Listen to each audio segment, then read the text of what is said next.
Nggih. Biasa aja. Terus syahadah Sahadah ya, sahadah ya. palsu. Palsu ya.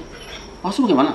Jadi di dalam buku ini mereka itu menampilkan Syahadah coba lihat. syahadah dari salah seorang oknum Ba'alawi yang bermarga Faqih. Nah ini. Ya. Coba ke video. Ini syahadah palsu. Ini syahadahnya. Ini Nggih. kalau di PDF kami ini berwarna ya. Di PDF-nya itu berwarna. Nah, Bisa kelihatan? Bisa kelihatan nggak? nanti di foto ditampilkan. Oke. Nggih. Jadi ini Kiai, kenapa kita bisa mengetahui kok ini palsu? Ngapunten ya, itu akan ada di catatan kakinya itu, ya kan? Itu kan alamat Google Image-nya. Iya. Dari mana foto ini mereka ambil, gitu kan? Setelah kita copy linknya itu, kita masukkan ke Google Image, ternyata di situ memang sama, ada seperti ini, tapi ngapunten mohon maaf, namanya dirubah dan tidak ada foto ya aslinya. Oh, Masya Allah. Gitu. Jadi ini pemalsuan dokumen. Kalau kami itu menyatakan mereka ini jelas-jelas aliran Syiah yang bertakiyah, itu wujud data dan buktinya banyak ya. Di antaranya kita sebutkan di dalam buku yang kedua, Hikayat Israiliyat Yahudi versus Khurafat Ba'alawi itu. Nah di situ ada ijtira' ala sahabah. Masya Allah. Manambutu ashabu Rasulillah illa ala suhbah, gitu ya. Jadi tidak ada istimewanya. Sahabat Nabi itu nggak ada istimewanya, kecuali hanya karena persahabatan dengan mereka Rasul. itu memiliki status sahabat dengan Rasul. Masya Allah. Masya Gitu loh. Allah. Walau kunna adroknahu. Nah, kalau seandainya kami ini, Ba'alawi ini, ya hidup di zaman Nabi, lakunna Min asbaqi. min asbaqihim. Maka tentu kami akan melampaui derajat mereka. Ini kan Syiah ini, Syiah yang bertakiyah ini. Nah, terus di kitab ini Kiai juga ada kejahatan ilmiah, di mana mereka itu membatalkan pongkol nasab Wali Songo, Sunan Gunung Jati, Sunan Kudus, dan Sunan Giri. Yang pongkol nasab itu adalah Said Soleh bin Abdul Qadir Al-Jailani. Enggak. Jadi mereka menyamakan kasusnya Said Soleh tersebut dengan kasus pongkol nasab mereka, yaitu Ubaid. Katanya Said Soleh juga tidak terverifikasi dari kitab sezaman Kiai oleh mereka, tapi mereka mengutip ibarah itu dipotong, dikutip awalnya saja dari kalimat atau ibarahnya Ibnu Najjar yang menukil dari Syekh Abdul Razak, salah satu putra Syekh Abdul Qadir Jailani, bahwa katanya mereka Said Soleh itu tidak tertulis.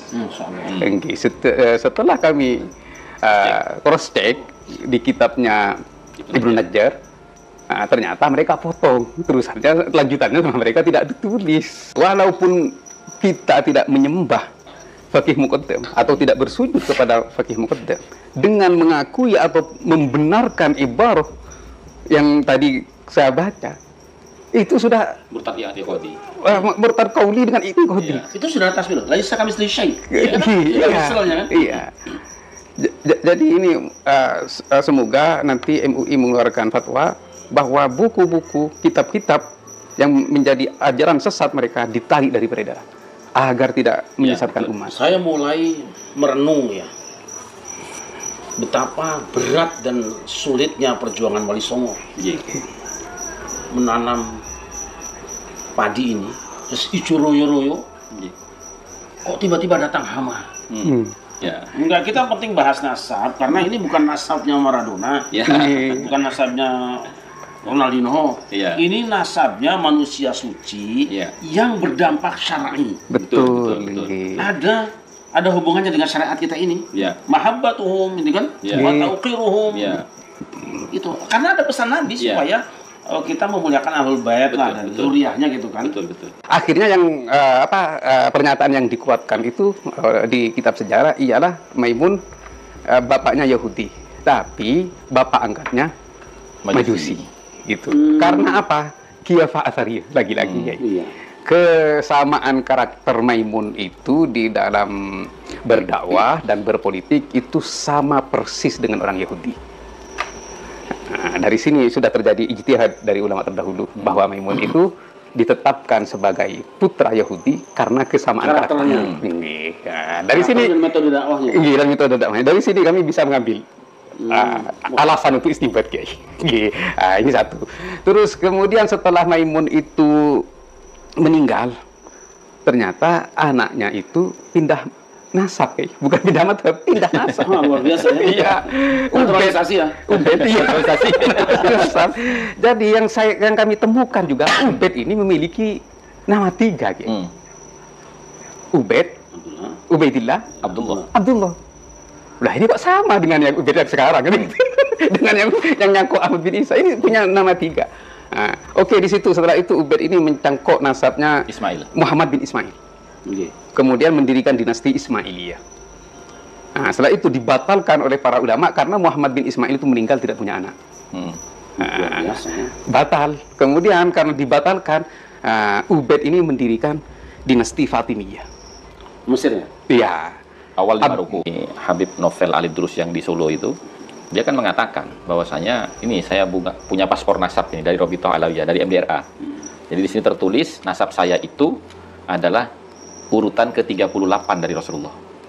Nah, kemudian kata beliau, kata Ki Ja'far, menurut teori Ibnu Khaldun ya, menurut teori Ibnu Khaldun, bahwasanya dalam satu abad itu lumrahnya diisi 3 generasi, ya. maksimal 4 ya.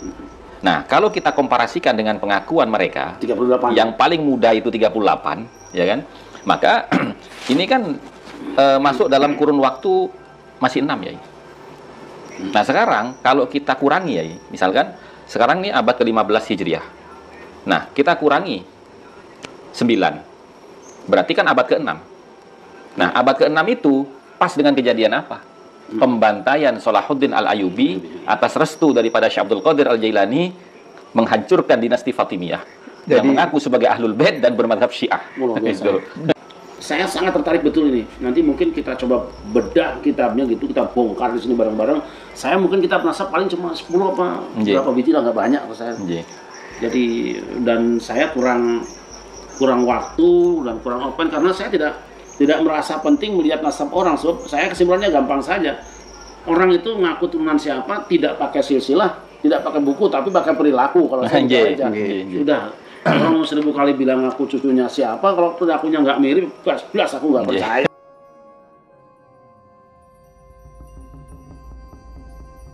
Assalamualaikum warahmatullahi wabarakatuh.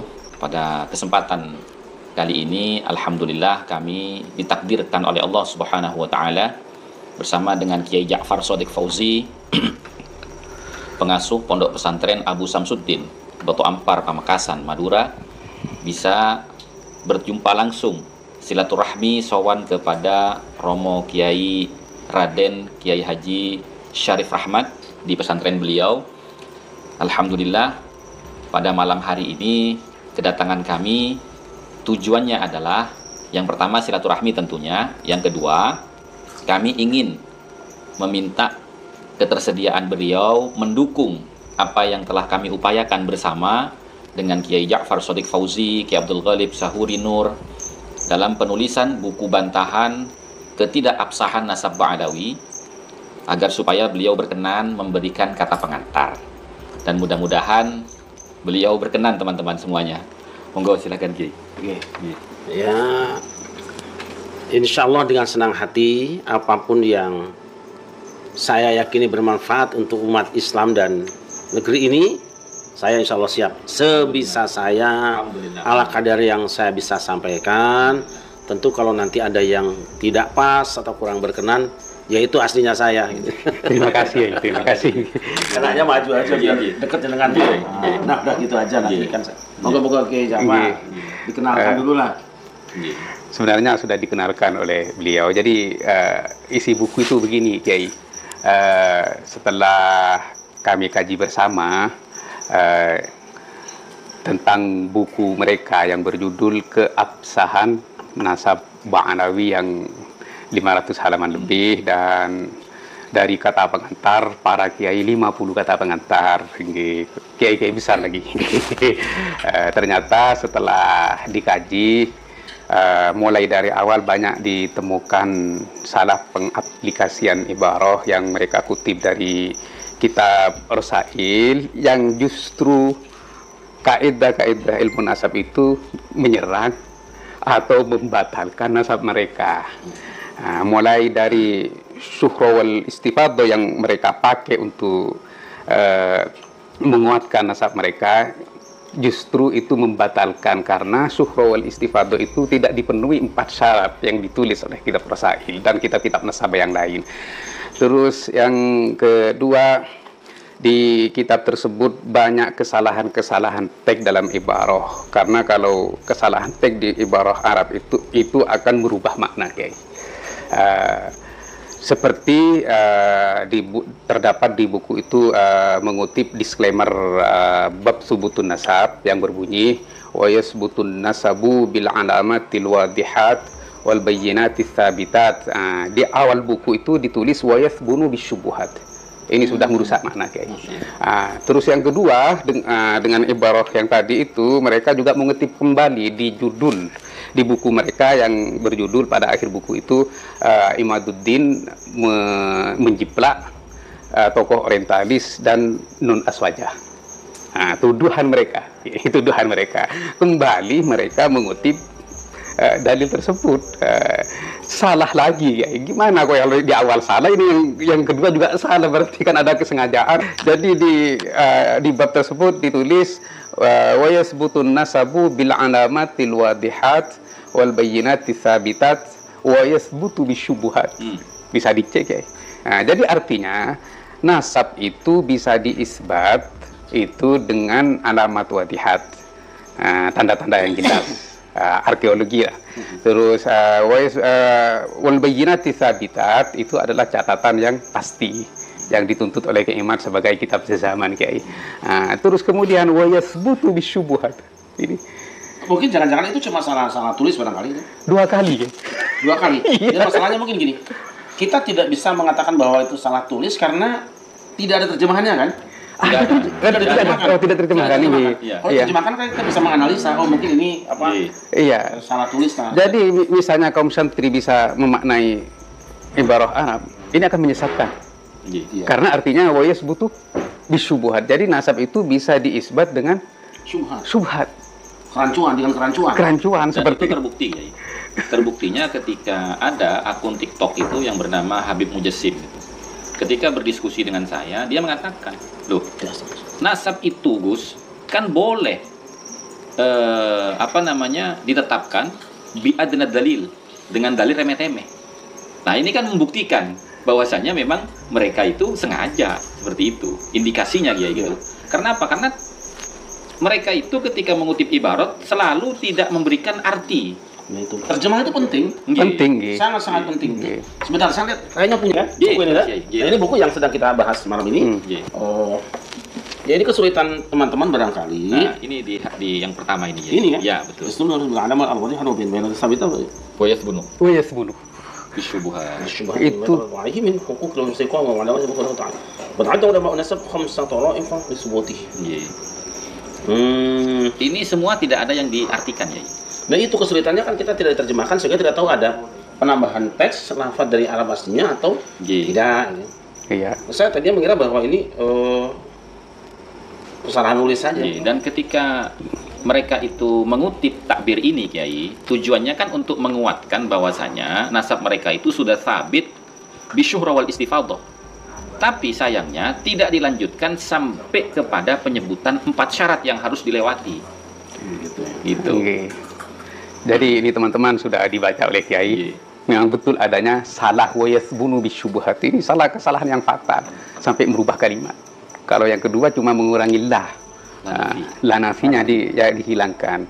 Nah, terus di kitab ini, Kiai, juga ada kejahatan ilmiah di mana mereka itu membatalkan pongkol nasab Wali Songo, Sunan Gunung Jati, Sunan Kudus, dan Sunan Giri.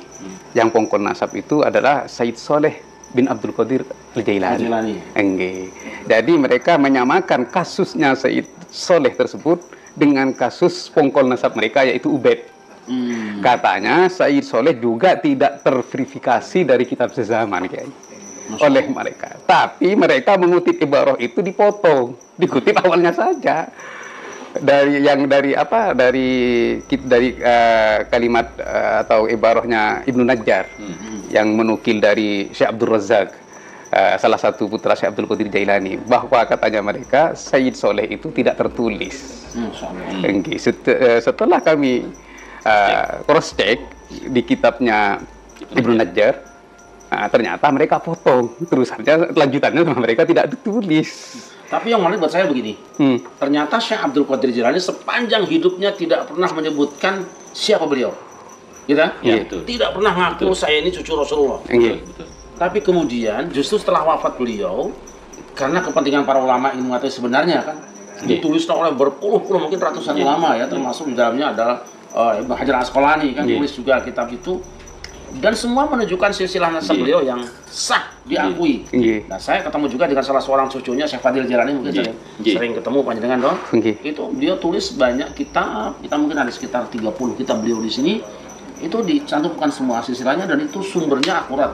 Ulama-ulama yang memang diakui kredibilitasnya. Di antara yang tadi disampaikan oleh Kiai Ja'far itu, ya, itu juga kami lihat di dalam kitab Mukhtasar fi Ulumiddin, karya daripada Syekh Abdul Qadir Al-Jailani. Di situ juga mengutip pernyataan Ibnu Najjar, di mana Ibnu Najjar mengatakan bahwasanya saya mendengar langsung dari putranya Syekh Abdul Qadir yang bernama Abdul Razak, bahwasanya putranya itu laki-laki perempuan jumlahnya 49, dan di antara 49 itu ada yang meninggal, ada yang hidup gitu kan. Di antara yang hidup itu anak yang ke-13 laki-laki itu bernama Said Soleh. 11. Yang ke-11. Yang ke-11 ya. Yang ke-11. Said Soleh. Nah, kenapa kami itu kok perlu untuk mengulas itu? Karena lagi-lagi kata Kiai Ja'far tadi, ini kejahatan ilmiah ya. Kalau mengutip satu makalah atau takbir itu kan harus sampai selesai. Ya, betul. Tidak boleh dipotong. Ini kejahatan ilmiah kalau begitu. Nah, kemudian semua kitab-kitab manaqib Syekh Abdul Qadir Al-Jailani, termasuk diantaranya kitab manaqib yang berisi Ahlul Bait dan juga keturunan Sayyidina Ali, dan 4 wali kutub, diantaranya Syekh Abdul Qadir Jailani, namanya kitabnya Nurul Burhan. Nurul Burhan. Nah, itu ketika menyebutkan Syekh Abdul Qadir kan Abu Soleh. Iya, betul. Itu. Berarti punya anak yang namanya Soleh. Iya.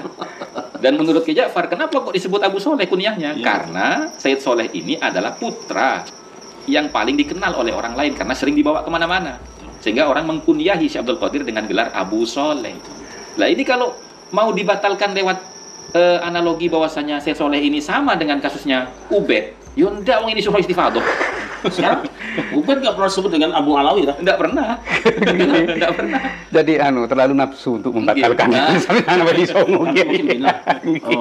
Ada kalanya orang untuk melemahkan pendapat orang itu menggunakan pendapat yang lain.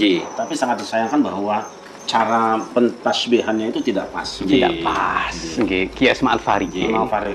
Saya kira ini menarik ya. Saya sangat tertarik untuk membedah buku ini. Mungkin satu saat insya Allah kita pada suka wajib bedah buku ini, saran lah. Insya Allah kita siap ya. Kalau bedah buku pengalaman kami ini di Kompak. Jadi di 150 ini masih lumayan enak lah untuk dibedah. Setelah 150 itu, waduh, harus sedia bodrek katanya teman-teman. Kerancuan ya, belum. Mungkin buku panjenengan nanti dibedah, disandingkan dengan ini, kita serahkan kepada para panelis, para pembicara, atau kita buat mukhtasornya dulu. Ini saya kira setebal ini pun kan intisarinya paling-paling ya mungkin bisa disimpulkan sekitar 2-3 halaman kan bisa. Kesimpulannya saja kan bahwa misalnya nama ulama ini yang mengisbat, misalnya panjenengan juga sama. Nah, itu dijadikan sebuah artikel atau makalah, kemudian kita bedah bersama-sama. Tapi buku ini sudah kita berikan kepada para pembicara dulu, biar dibaca, dianalisa. Kalau saya baca buku nggak mau berhenti kalau belum selesai. Kan? Alhamdulillah selesai semua. Jadi ini di 500 lebih ini kami jawab dengan 100 lebih. Jadi dari semua ulama yang mereka tulis, bahkan pengakuan Hadratus Syekh Bahrim As'ari di dalam penyebutan Sayyid. Di situ di terusannya Hadratus Syekh juga menyebut Sayyid kepada Imam Ghazali. Kalau penyebutan Sayyid itu menjadi isbat nasab, berarti Imam Ghazali juga Sayyid. Sayyid gitu. Padahal Sayyid kan lugotan misalnya. Lugotan bukan istilahan. Ya sampai hari ini beberapa orang di Timur Tengah kan disebut Sayyid Tuan lah. Biasa kan tidak dalam pengertian isbatun nasab. Pergaulan lah, Tuan, Sayyidi gitu. Biasa aja. Terus syahadah. Syahadah ya. Palsu Palsu ya. Palsu gimana? Jadi di dalam buku ini mereka itu menampilkan syahadah dari salah seorang oknum Ba'alawi yang bermarga Balfaqih. Nah ini. Ya. Coba ke video. Ini syahadah palsu. Ini syahadahnya. Ini. Nah, kalau di PDF kami ini berwarna ya. Di PDF-nya itu berwarna. Nah, Bisa kelihatan? Bisa kelihatan nggak? nanti di foto ditampilkan. Oke. Jadi ini Kiai, kenapa kita bisa mengetahui kok ini palsu? Ngapunten ya, itu akan ada di catatan kakinya itu, ya kan? Itu kan alamat Google Image-nya. Iya. Dari mana foto ini mereka ambil, gitu kan? Setelah kita copy linknya itu, kita masukkan ke Google Image. Ternyata di situ memang sama, ada seperti ini, tapi ngapunten mohon maaf, namanya dirubah dan tidak ada foto ya aslinya. Oh, Masya Allah. Gitu. Jadi ini pemalsuan dokumen. Tapi memang gini ya, kalau tahrif itu kan termasuk perbuatan kebiasaan Yahudi, toh? Dan makanya gitu. makanya kan nanti beliau akan jelaskan tentang kiafah asariyah ya. Melihat kesamaan watak, sifat, karakter. Iya. Gitu. Itu sebagian ada dalam pembahasan kajian tafsir, ada mungkin di buku saya ini tahun 2005 juga sudah sebagian ada kita tulis, tapi saya tidak menyebutkan bahwa ini hubungan dengan siapa sebenarnya. Bahwa Yahudi, Nasrani, orang Islam itu punya karakteristik, Saya sangat menarik ini apa ya? Istilah cangkok nasab ya. Cangkok nasab itu pelaku yang sangat terkenal itu kan dulu ada dalam kitab Kejadian ya. Saya ada di situ. Kejadian pasal 22 kalau tidak salah, itu bagaimana ketika Allah perintahkan Nabi Ibrahim sunat anaknya, gitu kan? Kan ada kalimatnya. Sunatlah anakmu yang tunggal, yaitu Ishak. Nah, yaitu Ishak itu kan cangkokan. Kenapa harus Ishak tidak Ismail? Karena kalau anak tunggal berarti kan anak yang pertama. Anak pertama kan Ismail. Sebab kalau Ismail nanti turunnya akan Muhammad. Nah, kenapa Ishak turunnya ke dia itu kan? Ini sangat menarik ya. Juga ya, saya juga dengar di perdebatan di Google, katanya Yahudi bahwa Ad-Dabih itu bukan Ismail, katanya. Iya. Ishak. Iya. Tapi mohon maaf ya. Ini surah Ismail ya. Iya. Sudah surah. Sejak zaman Nabi Ibrahim masih hidup sampai Nabi Muhammad datang, surah. Bahkan mayoritas ulama loh. Monggo panjenengan buka di Qurtubi. Mayoritas ulama menerima bahwa yang disembelih itu adalah Ishak. Al-Qur'an juga gitu. Al-Qur'an Ismail yang disembelih. Enggak. Ini kan Fabasyatna bi Ghulamin Halim. Nah, kita baca dalam Al-Qurtubi. Katanya apa? Mayoritas ulama termasuk Tabari. Mayoritas sahabat Nabi dan para ulama mempercayai bahwa yang disembelih itu Ishak. Memang ada pendapat yang lain, hanya yang berani itu Imaduddin, Abdul Fida, Ibnu Katsir, bukan Imaduddin ini ya. Fix bahwa apa yang difatwakan para ulama terdahulu yang dipercaya bahwa yang disembelih itu Ishak itu tidak benar. Ini argumennya. Tapi hebatnya ulama terdahulu, ketika Syuhrah wal Istifadah itu ditolak dan ditolak oleh tesisnya Imaduddin Ibnu Katsir, itu nggak ada keberatan ulama. Tidak ribut. Yang ribut ya tentu mereka sendiri toh. Yang ribut itu adalah orang-orang kelompok yang memang sudah memasukkan asal tadi. Tapi orang Islam selesai. Sejak Ibnu Katsir sampai hari ini setahu saya belum ada lagi yang membantah bahwa yang disembelih adalah Nabi Ismail. Bahkan sekarang surah Istifadahnya Ismail. Ismail sudah. Artinya gini, surah Istifadah yang cukup lama itu 6 abad tuh. 6 abad. Sampai Ibnu Katsir, sampai Imaduddin Ibnu Katsir itu kan, Abdul Fida kan. Tapi tesisnya CGR dirubah. Nah, itu saya tertarik dengan sikap para ulama kita terdahulu ya.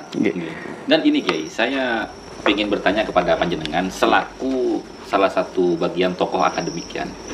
Nah, dalam penulisan buku, apakah boleh menggunakan referensi dokumen pribadi?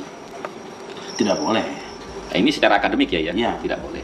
Berarti ada kalanya diperbolehkan, tetapi dia buku yang sudah selesai dan telah diujikan, diterima.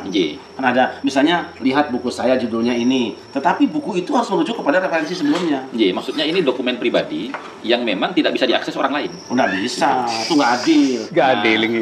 Di dalam buku Keabsahan Nasab Ba'alawi ini Kiai, di mana dia itu mengatakan Kiai Imaduddin itu tidak paham ilmu nasab, kata beliau, kata mereka yang nulis ini, karena masih meminta catatan kitab sezaman. Padahal setelah kita kaji buku ini, ya tentunya bersama dengan Kiai Ja'far dan Kiai Abdul Ghalib Sahuri, ketika dia ini mengatakan bahwasanya Kiai Imaduddin tidak paham dengan ilmu nasab karena masih meminta verifikasi kitab zaman, buktinya mereka itu melampirkan sekian banyak pernyataan-pernyataan para ulama yang katanya an-nasabah, tapi ketika kita lihat itu masih dokumen pribadi, tidak bisa kita akses kitabnya. Nah, sementara di dalam kitab Rosail fi Ilmil Ansab itu dijelaskan Kiai bahwasanya sumber referensi kitab kalau masih berbentuk manuskrip itu wajib ditahqiq terlebih dahulu dan dilakukan komparasi data. Nah, kalau sudah ketahuan baru boleh dipakai. Nah, ini banyak sekali Kiai, banyak sekali. Bahkan beliau yang itu Kiai Ja'far apa namanya standar ganda tentang Sajarah Mubarakah. Sajarah silakan dijelaskan. Mubarakah di sini Kiai. Nah, jadi kitab ini ya, buku. Di sini mereka ingin mengkanter kitab As-Sajarah Mubarakah. Karena kitab ini bermasalah, rancu, banyak salahnya. Nah, di sini muhakkiknya Mahdi Rojai. Mahdi Rojai di awal polemik nasab katanya mereka Syiah. Nggak bisa dipercaya. Tapi kok dipakai? Setelah mengakui Kiai. Gitu. Setelah Mahdi Rojai memberikan koror terhadap nasab mereka, baru dipuji sama mereka. Ayatullah. Ya. Syekh As-Sayyid Mahdi Rojai kan gitu. Itu sebetulnya yang Syiah siapa ya? Langge. Makanya kami sebut standar ganda Kiai. Artinya begini, ketika Syekh Mahdi Ar-Rajai itu dianggap tidak menguntungkan, maka akan dibunuh karakternya. Nah, ketika dianggap menguntungkan dengan beliau itu membuat ikror tentang keabsahan nasab Ba'alawi, maka akan dipuji dan disanjung. Nah, ketika mereka bernafsu untuk mengkanter Sajarah Mubarakah, mereka abaikan lagi Mahdi Rojai. Iya. Padahal Syekh Mahdi Ar-Rajai di dalam tahqiqnya itu, setelah kami telusuri dengan Gus Hasan di muqaddimahnya itu menulis bahwa kitab As-Sajarah Al-Mubarakah itu adalah karya Fakhruddin Ar-Razi dan itu tertulis fi dhahril kitab. Masya Allah. Katanya mereka Sajarah Mubarakah itu bukan karya Mahdi Ar-Rajai, buktinya katanya. Jadi mereka juga temukan kitab yang sama di Museum Madinah dengan nomor loker yang sama, tapi namanya beda. Ar-Razi. Bahrul Ansar. Nama kitabnya Bahrul Ansar. Oh, iya. Nah, kami bertiga menelpon Kiai Imad. Apakah benar ini Bahrul Ansab bukan apa Sajarah Mubarakah? Kemudian dijawab oleh Kiai Imad. Setiap kitab yang belum ditemukan namanya atau belum ditahqiq dalam istilah semua kitab atau ini secara khusus, secara umum semua kitab nasab itu dijuluki oleh para nasabah dengan Bahrul Ansab. Di situ berarti kan mereka kurang paham terhadap istilah nasabah gitu. Tapi memang perlu ditahqiq sekarang sebetulnya itu karya siapa kan? Kita harus lihat tahun penulisan juga, kemudian siapa penulisnya itu nanti kan dilacak dari periwayatan ilmu biasanya kan bisa diketahui di situ. Banyak buku-buku kitab-kitab karya ulama yang dipasukan orang diklaim sebagai nama padahal sendiri. Padahal jelas itu ya, disebutkan oleh Mahdi Ar-Rajai itu. Wa hadza Bahrul Ansab At-Talibiyin al-musamma bisyajaratil mubarakah. Oh, itu ada. Langge, makanya kan saya katakan standar ganda ini. Sajarah Mubarakah kan jelas penulisnya. Langge, kan saya kemarin kasih analogi begini. Misalkan kita katakan, ini kitab apa? Kitab fikih. Namanya apa? Fathul Qarib. Kan gitu. Ini kitab apa? Kitab tauhid. Namanya apa? Tijan Darori. Kan sama seperti itu. Iya. Ini apa? Bahrul Ansab. Apa namanya? Sajarah Mubarakah. Kan nama gitu yang ya. penting kan? Sama Pak. Dan selain menulis buku bantahan terhadap buku ini Kiai, kami juga menulis tentang hurufat Kiai. Yang banyak tidak diketahui oleh para kiai. Hurufat mereka yang sangat menyesatkan itu kami temukan di kitab Syarhul Ainiyah. Tanya jawab Muhammad Faqih Al-Muqaddam dengan orang Badawi kata. Jadi kullu nafsin dha'iqatul maut. Si penanya berkata seperti itu. Dijawablah oleh Faqih Al-Muqaddam, ma liya nafsun. Saya tidak bernyawa. Kok hidup? Tidak bernyawa. Berarti secara tidak langsung dia bernafas berarti Allah. Ini kelanjutannya nanti ada pengakuan Allahnya. Kelanjutannya ini. Tiga kali. Ini masih qadiyah surah kalau dalam kitab Mahdi. Terus kemudian yang si penanya menanya lagi, kullu man 'alaiha fan. Nah, ma ana alaiha katanya. Mukadimah. Kubro ini ya. Jadi setiap ada yang di muka bumi ini pasti akan hancur. Nah, saya tidak ada di atas muka bumi ini. Kalau kita seret ayat ini sempurnakan, wa yabqa wajhu rabbika dzul jalali wal ikram. Berarti semua hancur, tinggal dua zat, dia dengan Allah. Iya, yabqa wajhu rabbika dzul jalali wal ikram. Iya. Terus kemudian dia kubro yang kedua, kullu syai'in halikun illa wajha. Ana min nuri wajhihi. Masya Allah. Iya. Itu ya. Jadi dia tidak akan binasa karena langsung dari nurnya Allah. Jadi ketika semua binasa, maka tinggal dua. Allah. Musyrik. Betul ya. Mendoakan Allah. Terus kemudian si menanya mungkin penasaran. Ini kok ciri-cirinya Allah ada pada dia? Man Muhammad bagi Al-Muqaddam. Siapa sebenarnya Muhammad bagi Al-Muqaddam ini? Kemudian Bagi Al-Muqaddam itu menjawab, Anallah. Pingsan langsung si penanya itu, Kiai. Itu ada di kitab mereka ya? Iya, ada di kitab mereka. Jadi kita bikin dua buku sekaligus. Yang pertama, bantahan terhadap keabsahan nasabah Alawi yang berjudul Ketidakabsahan Nasabah Alawi. Yang kedua, Hikayat Israiliyat Yahudi versus Khurafat Ba'alawi. Nah, di situ Kiai Ja'far membuat beberapa bab ya. Ijtira' 'ala Allah, Ijtira' 'ala Rasul, Ijtira' 'ala Sahabah. Kemudian yang terakhir Kiai, yang kepada umat itu istihana alal umat. Nah, yang tadi itu termasuk di dalam Ijtira' 'ala Allah, dan itu disebutkan nama kitabnya, pengarangnya, halamannya, begitu ya. Saya kira yang penting itu, yang penting kita bisa menunjukkan marojiahnya, sumber aslinya. Syukur-syukur panjenengan kopi, toh, ditunjukkan seperti naskah-naskah ini. Karena tanpa itu ya nanti orang percaya saja ya. Dulu orang-orang tuh percaya saja ada Uzair anak Allah juga percaya. Kitab itu Kiai dijual di Ampel. Syarhul Ainiyah. Karena Syekh Mazen teman kita itu juga beli di Ampel. 60.000 Gus. 60.000. Saya tahu punya, kayaknya belum punya saya. Syarhul Ainiyah. Istisadah ada lah. Tapi ini biar teman-teman tahu. Kalimat yang terakhir itu dihapus.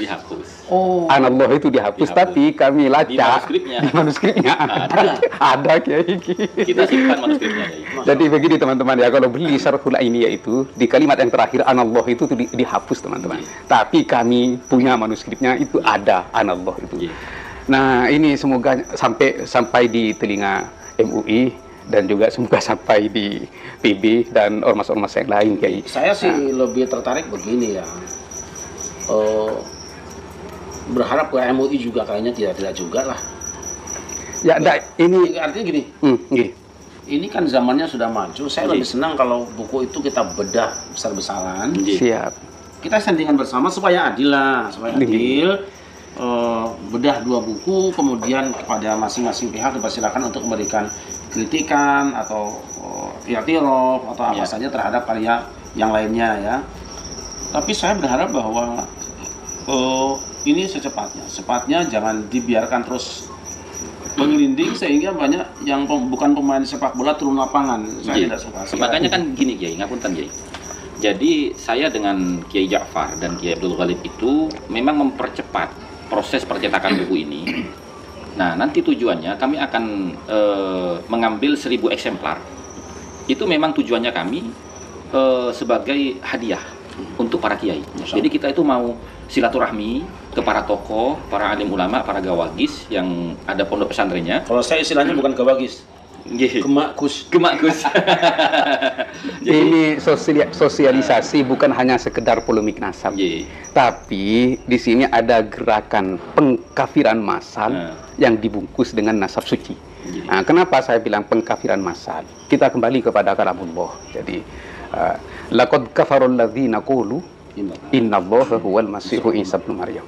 Kalau kita baca tafsir At-Tahrir wa Tanwir karya Ibnu Asyur, di sini a'dhamu dhalalin nasoro, jadi paling agungnya kesesatan orang Nasrani yang berkata bahwa Al-Masih itu adalah Allah.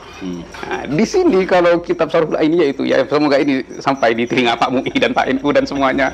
Jadi ini pengakuan Fakih Al-Muqaddam dari awal, kullu man 'alaiha fan, kullu nafsin dha'iqatul maut. Ini sudah mengaku Allah. Saya jadi ingat dengan ucapan Ibnu Umar radhiyallahu anhu ketika bicara tentang nikah kan.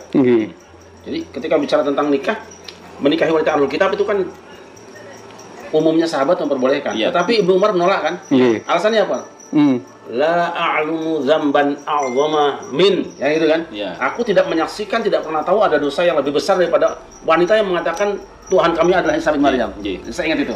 Jadi begini guys, walaupun kita tidak menyembah Faqih Muqaddam atau tidak bersujud kepada Faqih Muqaddam, dengan mengakui atau membenarkan ibarah yang tadi saya baca, itu sudah Murtad ya ikhwati. murtad qauli dengan itu qauli. Iya. Itu sudah tasbih. Laisa kamitslihi syai'. Iya. Iya. Jadi ini semoga nanti MUI mengeluarkan fatwa bahwa buku-buku, kitab-kitab yang menjadi ajaran sesat mereka ditarik dari peredaran agar tidak menyesatkan betul. umat. Saya mulai merenung ya, betapa berat dan sulitnya perjuangan Wali Songo Iya. menanam padi ini, terus ijo royo-royo, Iya. kok tiba-tiba datang hama. Saya tidak tahu siapa yang bawa hama ini. Bersusah payah mentauhidkan bangsa ini, bersusah payah mengibadahkan bangsa ini, bersusah payah memperbaiki akhlak supaya sesuai dengan akhlak Rasulullah. Dan Indonesia sudah ijo royo-royo lah. Kok tiba-tiba ada tanaman itu sekarang mulai digerogoti. Ada hama-hama. Hama-hama itu saya kira ini wajar kalau kita lihatin ya. Iya, jadi juga banyak bantahan dari para muhibbin, jangan bahas nasab dong. Nah, ini harus kita bahas. Karena ajaran-ajaran sesat ini akan mencemarkan kesucian nasab baginda Nabi. Iya, betul. Iya. Ya, dan ini adalah harus kita ketahui bersama. Ya, dan juga Pak MUI dan yang lain harus berani bilang sama mereka, ya alawi la taghlu fi dinikum wa la taqulu 'ala Allahi illa al-haqq. Ini harus berani, kenapa tidak berani? Tapi ya untuk memancing itu, Kiai, rencana kita itu sebenarnya bagus. Artinya apa? 1000 buku itu kita cetak dulu, ya kan? Nah, yang 1000 buku ini niat kita kan mau silaturahmi kepada para kiai, kita hadiahkan.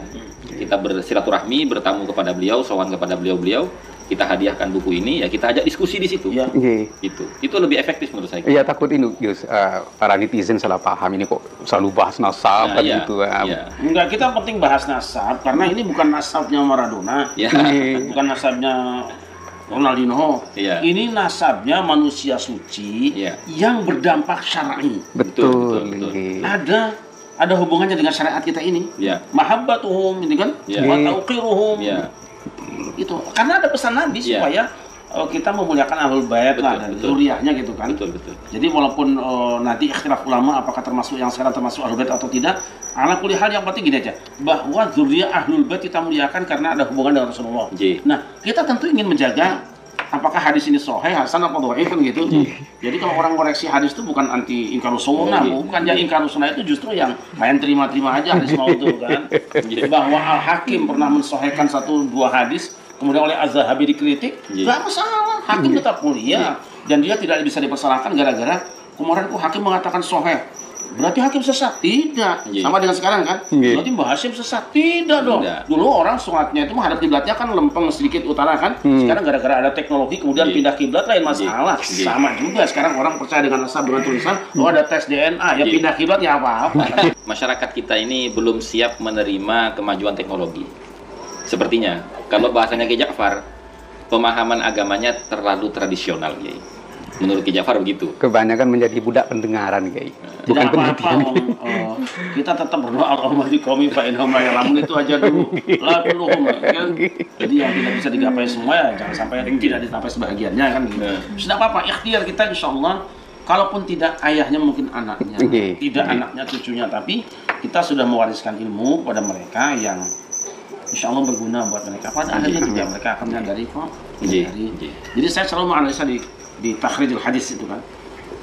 Mundur-mandir lah. Ini yang kita contohkan, yang selalu kita contohkan itu kan wa bihamdihi itu tuh. Subhanallah wa bihamdi, wa bihamdi.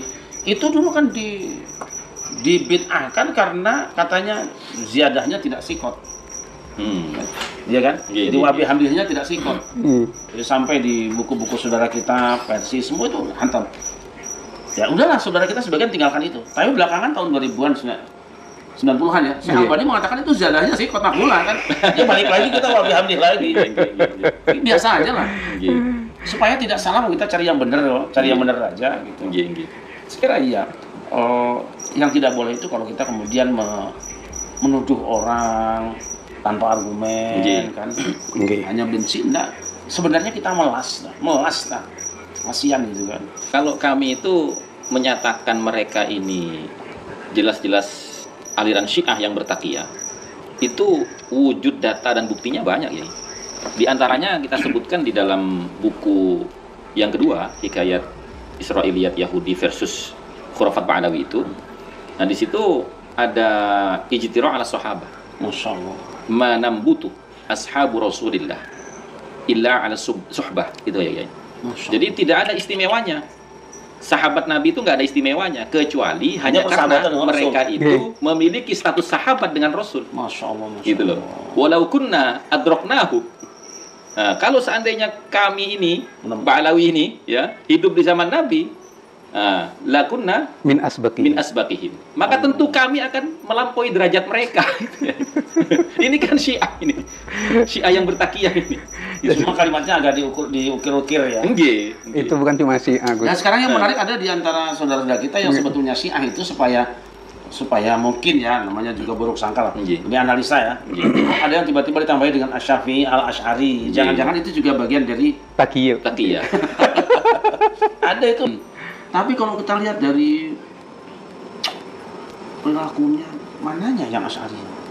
Wonten ya. Ciri-ciri Asy'ari ada. Enggak ada. Merasa dirinya paling unggul. Itu sudah Yahudi. Nahnu abna'ullah wa hibba'u. Nah, itu kan di kitabnya mereka juga ada. Ada. Selain Ba'alawi hewan. Iya. Gitu. Terus saya tulis ini tahun 2005 ini. Nggih. Gelar-gelar itu tadi mana tadi? Jadi, tapi saya tidak dalam rangka menyindir siapapun, tidak ada. Saya tulis saja bahwa dulu ada sekelompok orang yang menggelari dirinya dengan Habib. Nah, itu kan ini tulisan saya ini tahun 2005 ya? Saya tidak maksud siapa-siapa, cuma saya jelas bahwa tuh saya tulis 2 September 2005. Nah, ini ada kan? Qalat al-Yahudi wan Nasara nahnu abna'ullah wa ahibba'u. Orang Yahudi dan Nasrani mengatakan kami abna Allah dan habib-habibnya Allah. Saya tulis di sini. habib-habibnya. Itu saya tulis di sini. Karena menurut saya habib itu jamaknya ahibbah. Gitu? Kalau habaib mah habibah sih. Walaupun boleh ya kan? Kalau habaib itu jamaah dari habibah tuh. Terus. Jadi nanti setelah 2 buku ini ya, di kitab Khurafat itu kami dalami tentang khurafat. Ternyata khurafat itu bukan hanya di sebatas tahayul tentang sesuatu yang tidak logis. Ternyata khurafat itu terbagi menjadi 4 ya. Jadi khurafat diniyah. Nah, khurafat agama seperti yang komunikasi dengan Badawi itu tadi, dan juga diantaranya ada serah terima jabatan ya. Gusti Allah dengan leluhur ba'anawi. Transaksi. Mulkuka. Kerajaanku adalah kerajaan kamu. Masyaallah. Tusarrifuha kaifa syi'ta. Ini luar biasa. Jadi, ini khurafat diniyah. Jadi semoga para kiai mendengar ini ya. Ini pasti sesat. Nah, ini khurafat diniyah. Mungkin itu juga yang membuat mereka itu terkesan berani melanggar syariat. Biasa aja berani. Mungkin ini ya yang membuat mereka itu berani sekali melanggar syariat. Kesannya kan berani sekali. Sudah ada kontrak politik toh? Ya karena MOU dengan Tuhan. Iya. Tadi itu mulkuka. Tusarrifu kaifa syi'ta. Kalau istilah sekarang ini PJ kan. PJ-nya Allah. Luar biasa. Terus ada juga yang juga kami tulis Gus di kitab Khurafat itu kayak bahwa Habib siapa itu saya lupa. Intinya begini. Jadi setiap dia itu mencaci para ulama. Oh ya. Itu. Akhirnya banyak para ulama itu mengadu kepada pamannya juga kepada gurunya. Biarkan dia karena dia mendapatkan izin dari Allah. La haula wala quwwata. Izin untuk mencaci maki orang. Masya Allah. Makanya jadi kami berpikir kayak jangan-jangan gerakan-gerakan mereka selama ini yang dibalut dalam gerakan pembela Islam itu kan gemar sekali mencaci maki itu. Ya mungkin dari sini. Semit itu di panggung, hei babi, hei anjing kan gitu. Itu. Haula wala quwwata illa billah. Jadi kalau pikiran sederhana saya gitu, Nabi tentu akan meneteskan akidahnya, syariahnya, dan akhlaknya pada orang yang memang secara darah menetes juga. Nah di situ kan dalam kaidah nasab itu disebut dengan khilafah athariyah. Itu dia. Kesamaan karakter. Iya. Tidak ada dzurriyyah Nabi yang sekejam mereka. Dan itu Rasulullah itu ada kartu garansinya itu. Ada kartu garansi. Makanya sering saya sampaikan, tidak mungkin si A itu turunan Nabi kok nggak ada miripnya belas. Gitu? Akidahnya tidak mirip, ibadahnya tidak mirip, ahlaknya apalagi. Kita ini semua kan ikhtiar kita supaya Nabi disucikan dari penilaian buruk dari orang. Ini perjuangan berat, ya. Jadi kembali ke hurufat itu tadi, jadi juga hurufat diniyah tadi juga hurufat sia-sia. Yang dalam berpolitik. Betul. Mereka itu selalu membawa nama Nabi. Itu ketemu Nabi selalu mendamak Al-Quran, penistaan Al-Quran, penistaan agama, menuduh presiden, rezim, sesat. Juga hurufat itu hurufat ijtimai ya, secara kemasyarakatan Kiai. Kemarin kami dengar video katanya di Komal TikTok beliau bersama teman-teman itu ada seorang Habib berpidato. Jadi kalian itu percuma sholat dan puasa kalau tidak mendoakan Habib. Masya Allah. Ini sama dengan ketuanya dulu yang katanya percuma ikut Al-Quran kalau tidak ikut Habib. Iya, ya itulah istilah Ahlul Bait yang dirubah menjadi sebutan Habib itu yang dipermasalahkan. Kita ini sangat mencintai Ahlul Bait. Siapa yang bela Ahlul Bait? Takdim, hormat, cinta kepada Ahlul Bait. Kan sering saya sampaikan pesan Nabi itu yang inti 3, Quran, hadis, dan Ahlul Bait. Tapi ya Quran yang mutawatirah dong, yang benar, jangan Quran yang syadzah. Hadis juga yang sahih, jangan yang maudhu. Pun nasab juga harus yang sahih. Itu. Janganlah kemudian kita merasa bahwa kalau orang menyakiti kita terus menyakiti Nabi, nanti dulu hubungan kita dengan Nabi pastikan dulu. Kalau sudah benar si A itu ada dzurriyyah Ahlul Bait, ya nggak usah diminta. Kita akan ada di situ. Ini kadang-kadang orang salah paham tuh. Percayaan aja gitu. Termasuk itu juga huruf sia-sia yang sama dengan kasus di Palestina. Jadi mereka itu sekarang mulai meletupkan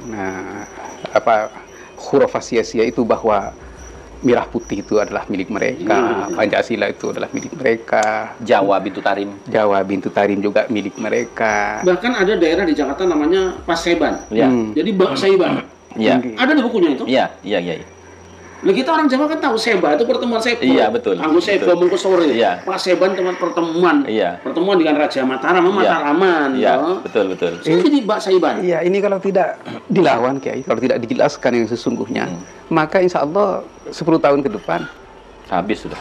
Mereka akan mengakui Indonesia yang tidak masuk akal itu kok manusia yang kita kenal sebagai tokoh dan sepuh kok bisa ya nulis kayak gitu.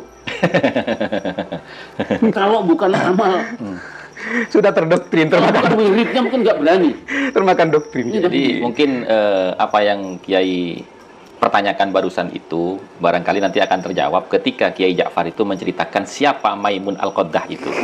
Gitu. Nah dari situ Kiai, dari hurufah-hurufah yang berhubungan dengan karakter mereka, di saat Kiai Haji Ahmaduddin Osman Al-Bantani itu membatalkan Ahmad dari Ubaid dari Said Ahmad bin Isa, lalu kan siapa bapaknya Ubaid? Tapi jangan ketemu. Nah dari sini kami mengkaji Kiai. Rasa penasaran kami dari 2018 kasus 212 yang mengeksploitasi agama untuk kepentingan kepemimpinan Kiai. Kami penasaran sebenarnya, tapi awalnya takut Kiai. Karena terkenalnya sudah dzurriyyah atau Ahlul Bait kan gitu. Tapi alhamdulillah setelah Kiai Haji Ahmaduddin membuka pintu, nah di sini kami masuk.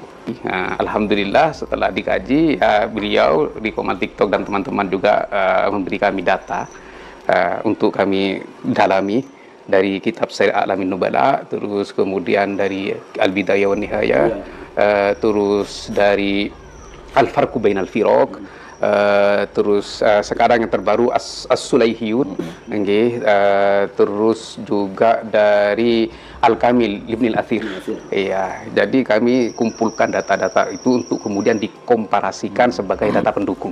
Ya. Nah, terus kami mencari celah untuk masuk ke situ. Mencari celah, yang celah itu harus dari kitab mereka. Ya. Nah, di dalam kitab Al-Burqa Al-Musyiko di bait syairnya Ali As-Sakon Halaman itu 150. halaman 150 Gus. Ya. Jadi terdapat wa walidihi Al-Maimunu Ubaidun. Itu kayaknya dia ya. Al-Maimun. Ini katanya dia kan Al-Maimun sifat. Ya. Dari atas bednya itu tidak pernah bahas sifat, tapi bahas gelar. Wa biwalidihi al-alawi wa biwalidihi as-sufiyu aliyun. Ini as-sufi, gelar sufinya Ali. Okay.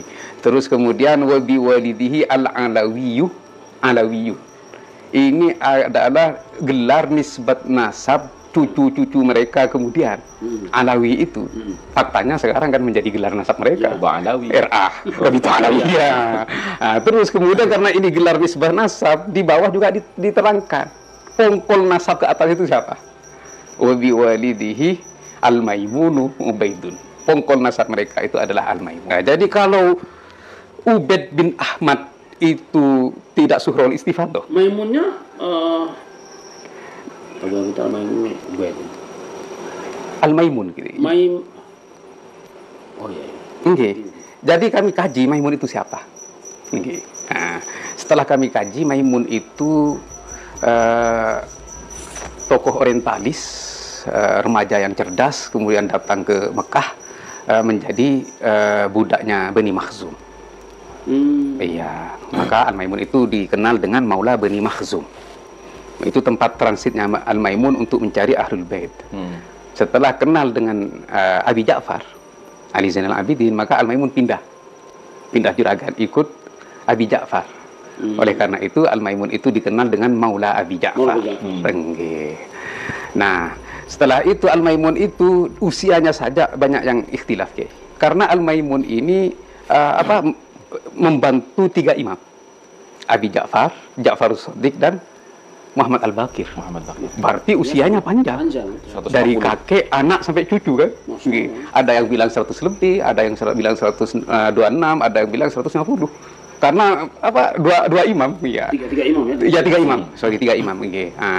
Terus Al-Maimun itu kemudian memproklamasikan dirinya itu adalah keturunan Aqil bin Abi Thalib, saudaranya Ali bin Abi Thalib. Setelah Al-Maimun itu meninggal, seputar Maimun dulu. Maimun itu katanya ada yang bilang itu bapaknya Yahudi, namanya Dison. Ada yang bilang nama bapaknya itu Daud.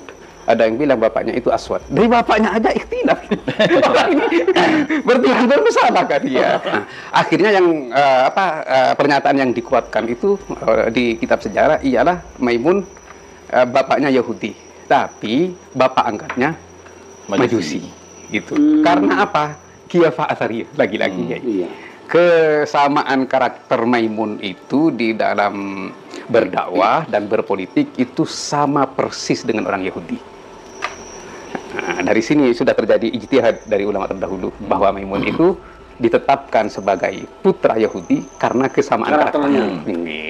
Dari sini metode dakwahnya. Dan metode dakwahnya. Dari sini kami bisa mengambil alasan untuk istinbat kayak. Ini satu. Terus kemudian setelah Maimun itu meninggal, ternyata anaknya itu pindah nasab, bukan pindah madhab, pindah nasab. Luar biasa ya. Iya. Naturalisasi ya. Ubaid, iya. Naturalisasi.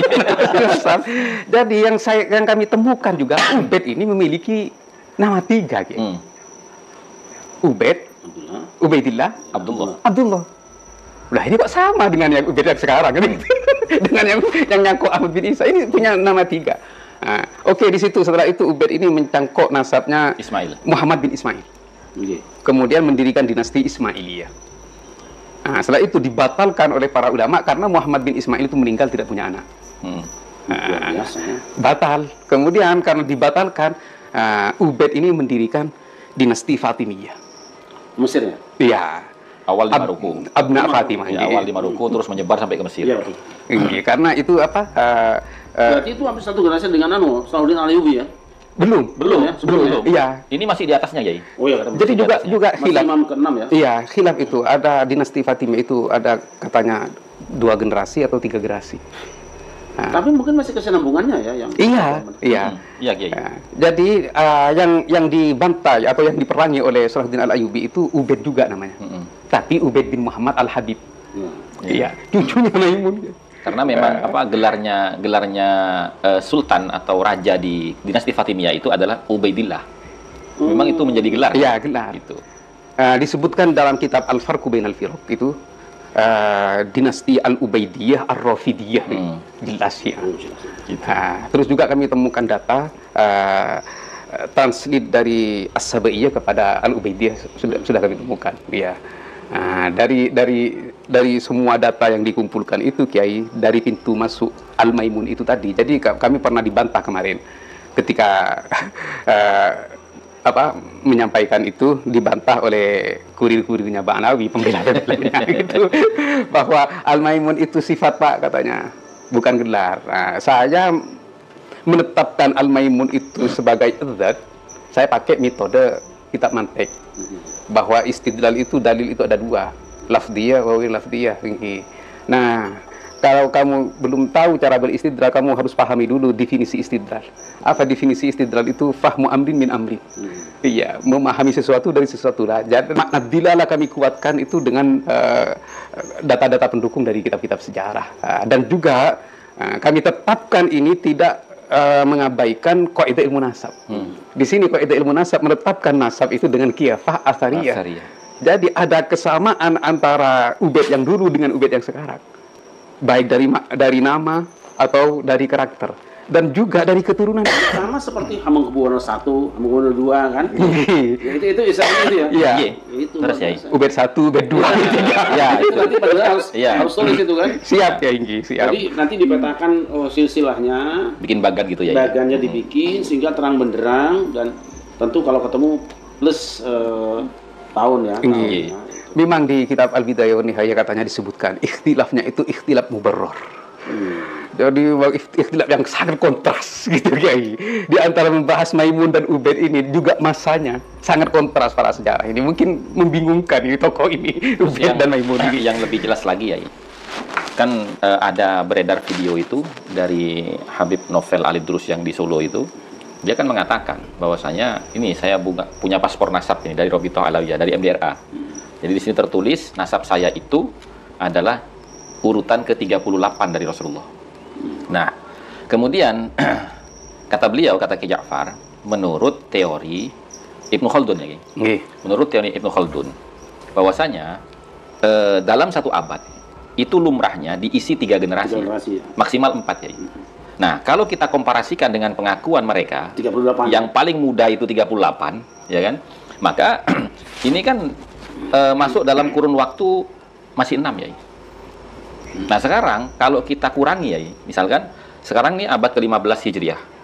Nah, kita kurangi 9. Berarti kan abad ke-6. Nah, abad ke-6 itu pas dengan kejadian apa? Pembantaian Salahuddin Al-Ayyubi atas restu daripada Syekh Abdul Qadir Al-Jailani menghancurkan dinasti Fatimiyah yang mengaku sebagai Ahlul Bait dan bermadhab Syiah. Gitu. Jadi semua kaidah kami pakai kayak gitu. Ya. Ini sekarang ada upaya pembelaan. Nggak tahu apa entah dari mereka. ini teman-teman, jadi ini sudah menyebar di grup-grup bahwa nasabnya Maimun itu ternyata nyambung katanya. Ini Sayyidina Ali. Jadi bikin, kan? Abu Muhammad Ubaidillah Fakilah Muhammad bin Abdullah bin Maimun bin Muhammad bin Ismail bin Ja'far. Ini padahal bisa dibatalkan ini. Ini sudah disebarkan ini ke grup-grup ya. Ingin membela Maimun Al-Qaddah. Jangan panik, saya bilang gitu, jangan panik, sudah saya kumpulkan data-datanya, tinggal nanti disusun. Nah, setelah itu jenengan baca dan pelajari. Kalau salah saya siap disalahkan gitu kayak. Dan yang paling jelas di situ kan ada ikhtilaf ya. Ikhtilaf. Sementara ilmu nasab ini tidak menerima perbedaan pendapat. Gitu. Iya, karena bukan ijtihad. Bukan. Betul, tapi qat'iyud dilalah. Isbat bukan ijtihad. Ya, isbat. Betul.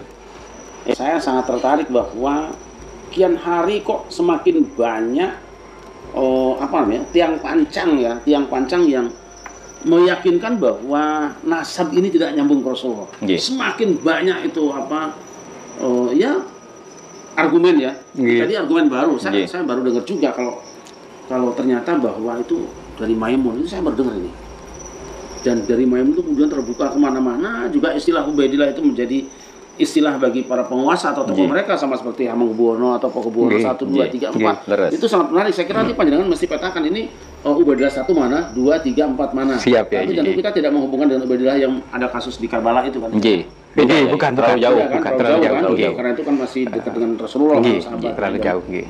Artinya Ubaidillah yang di Karbala itu tidak berhubungan dengan Ibu ini memang benar-benar. Itu Ubaidillah bin Ziyad. Iya, kalau ini bin Maimun. Iya. Makanya kan Kiai. Saya itu sering sama teman-teman itu. Saya tidak begitu setuju dengan diksi bahwasanya tidak mungkin duriahnya Nabi itu namanya Ubaidillah. Ya, janganlah. Terlalu naif. Ada dari Musa Al-Kadzim nama Ubaidillah ada masih. Ada banyak nama Ubaidillah. Itu. Ya sama lah nama-nama Yazid juga ada. Bahkan saudara kita Syiah juga yang namanya Abu Bakar juga ada, Umar ada, Utsman ada. Tapi kita ingin bijaksana bahwa dalam urusan nasab ini kita siap saja menggunakan rujukan kitab Syiah, kitab apapun siap. Yang penting kan akurasinya. Toh Bukhari juga masih meriwayatkan dari rawi yang Syi'i kan, masih biasa saja gitu. Artinya ini keadaan kita lah. Nah saudara sekalian, ini saya sangat tertarik betul ini. Nanti mungkin kita coba bedah kitabnya gitu, kita bongkar di sini bareng-bareng. Saya mungkin kitab nasab paling cuma 10 apa berapa biji lah, nggak banyak kalau saya. Jadi dan saya kurang waktu dan kurang open karena saya tidak merasa penting melihat nasab orang. Sebab saya kesimpulannya gampang saja. Orang itu ngaku turunan siapa, tidak pakai silsilah, tidak pakai buku, tapi pakai perilaku. Kalau saya aja. Sudah. Orang 1000 kali bilang aku cucunya siapa, kalau perilakunya nggak mirip, belas aku nggak percaya gitu. Banyak Kiai orang tersandra katanya, jangan Ba'alawi itu Sulam At-Taufiq, ya tersandra dengan karya kitab Sulam. Maimun ini Kiai, karya tulisnya 3 kitab. Jadi karya tulisnya teman-teman 3 kitab. Sifatul Jannati wan Nar yang pertama, terus yang kedua Mab'atsun Nabi sallallahu alaihi wasallam, dan Maimun ini juga mempunyai tulisan-tulisan hadis. Nah, bahkan kalau di Syiah Maimun itu dianggap sikoh. Iya, karena banyak juga hadis-hadis Maimun yang dipakai di Al-Kafi. Ada ya. Terus katanya Al-Kulaini, muridnya Al-Maimun, kalau di Syiah Imam Al-Kulaini itu ya banyak meriwayatkan hadis dari Al-Maimun, tapi dari kalangan Ahlus Sunnah wal Jamaah hadisnya ditolak. Karena terlalu banyak hadis yang mengada-ngada atau hadis maudhu, seperti An-Nasai menolaknya, terus Abu Hatim juga menolaknya, dan imam-imam yang lain menolaknya karena banyak hadis yang maudhu, yang mengada-ngada seperti itu. Jadi jangan terlena dengan hanya itu bikin kitab jadi kita harus patuh atau kita harus takdim. Jangan. Ya, Al-Qur'an itu sudah menjelaskan wa minan nasi jibuka qauluhu fil hayatid dunya wa yashhadullahu ala ma fi qalbi wa huwa aladul khisab. Jadi hati-hati, jangan kita tertipu hanya karena adanya kitab gitu. Betul. Ya bahkan orientalis juga bikin Mu'jam Faros juga kan. Iya. Kita juga kemudian mengimamkan dia kan tidak juga. Artinya biasa aja. Terus ada juga Munjid Filullah itu kan kita pakai juga.